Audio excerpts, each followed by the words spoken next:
Hi, so this is the practical for ENS 265, the lab. So this is assessment 1. This is the ankle tape.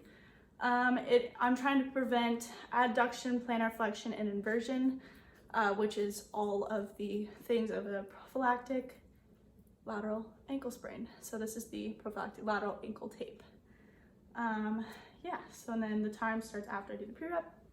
So here we are. Don't mind my dogs, they're just gonna be in the way.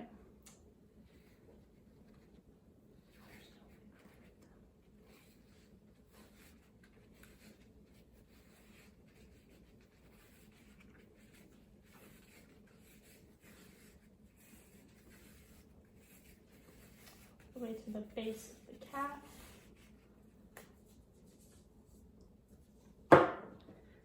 And then start there.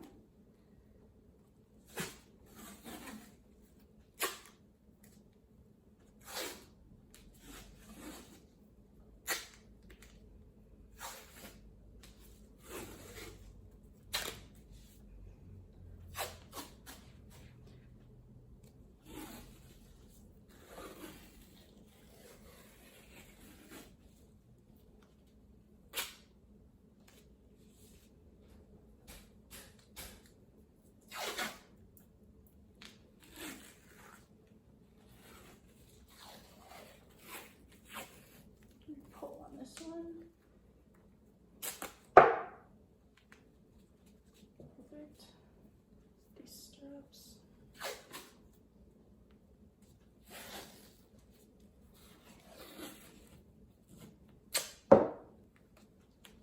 Pull. See it.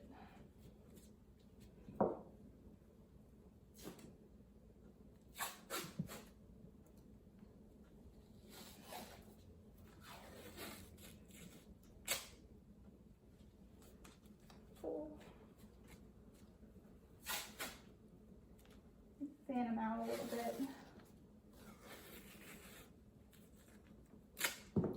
Pull. And then still they stay put. I'm going to put a little anchor there. And then now we do this. See our horseshoes. I call them skew clamps for some reason. Not sure why.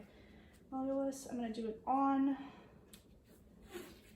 above, and below. That was on, below,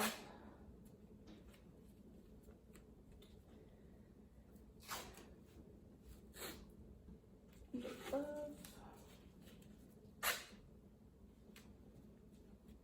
and then I'm going to do a closing strip, not too tight.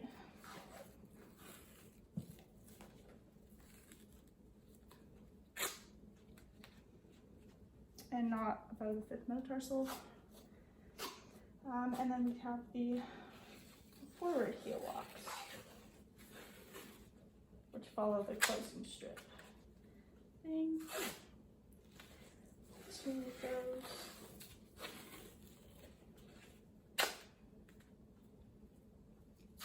And then closing strips to make it all nice and pretty.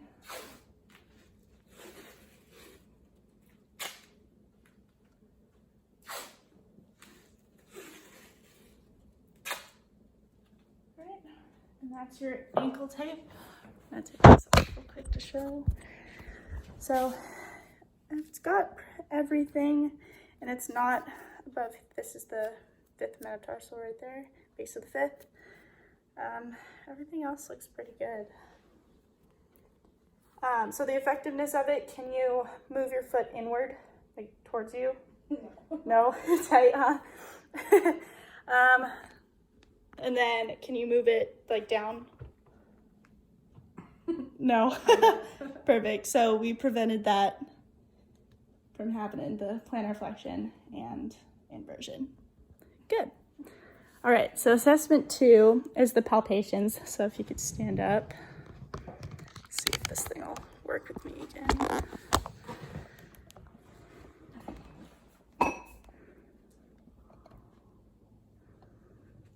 I have to move it back so the table's not in the way. We'll see. So I can be like here. Okay. I'll have to be like this then.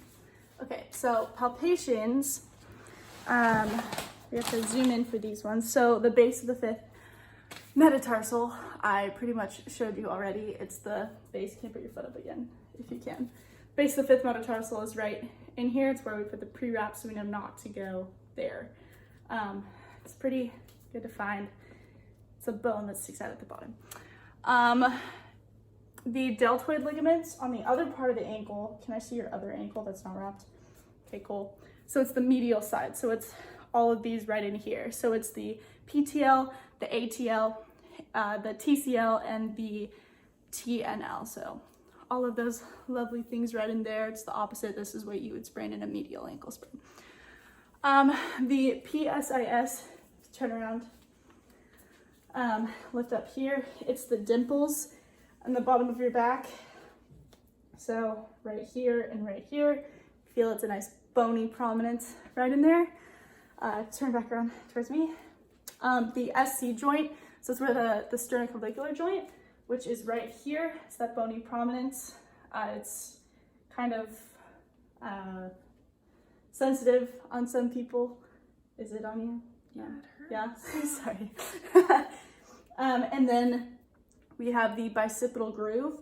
So you go down to the glenohumeral joint and you go right in that little section there. If you put your arm out like this for me and then rotate it, you'd feel the tendon right under your thumb and you know you've got it correct.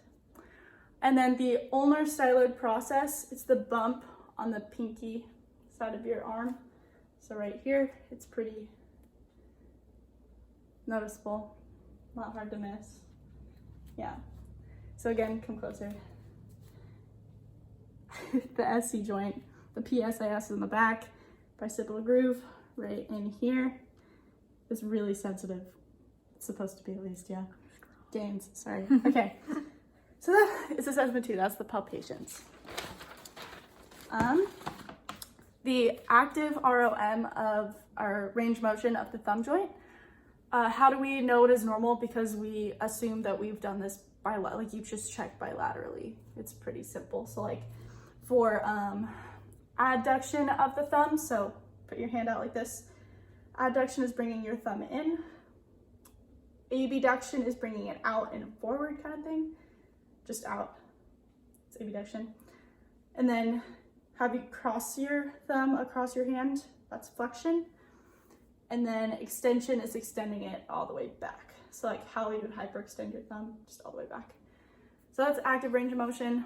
And again, it's normal because we check bilaterally. So can you do it with both hands? So in, adduction, abduction, flexion, extension. Perfect. All right. So assessment number 3, so health history questions. So if someone came up to me, 4, sorry. So you do 3 health history questions. So let's say if someone came up to me and was like, I hurt my ankle, you'd be like, have you had this kind of injury before? So you would never know. Like what if they sprained or fractured their fibula like I have? Or did you hear a pop or snap when it occurred to rule out a ligament tear or sprain or anything like that? And then do you have trouble sleeping? Sometimes, like, let's say if she got a concussion and she couldn't sleep, it would be very detrimental because it could lead to more serious problems if it wasn't dealt with. And then assessment 5, I think you're good. I think you don't need to be here anymore. Yeah, you're good. Assessment 5, come over here. Excuse. If it'll work, hold on. Okay. Assessment 5 is what an athletic trainer means to me and my future goals or for the future or future endeavors. An athletic trainer is a healthcare professional that provides aid for injuries, injury prevention, the well-being and wellness of everyone, and educates and rehabilitates their patients with the utmost care and appreciation for them. I'm going to be, or pursuing to be, a PA in the future, which I think is pretty cool. And this class has really taught me that ATs really care for their patients and that everyone needs to be put forth with the utmost urgency and care that you can possibly give them. I've written down, it gave me a new angle on it, then not just with the science side, but with the personal side, the caring side, which I really appreciated through this class. For the bonus question, I would suggest doing the video the video explanations of the different things throughout the class period as regular too, so they can have it to take back to the dorm or back home with them to study. I know that it was just the circumstances that we were in that we had these video ones, but I actually personally liked it and really benefited from it because I was able to go back and see really what I was needing to do. It helped me a lot. So that is my take on this class, and I think that's pretty much it. Thank you for being awesome, Leah and Kristen. You guys are awesome, and I've learned so much from you guys, and I can't wait to take this with me in the future. Thank you.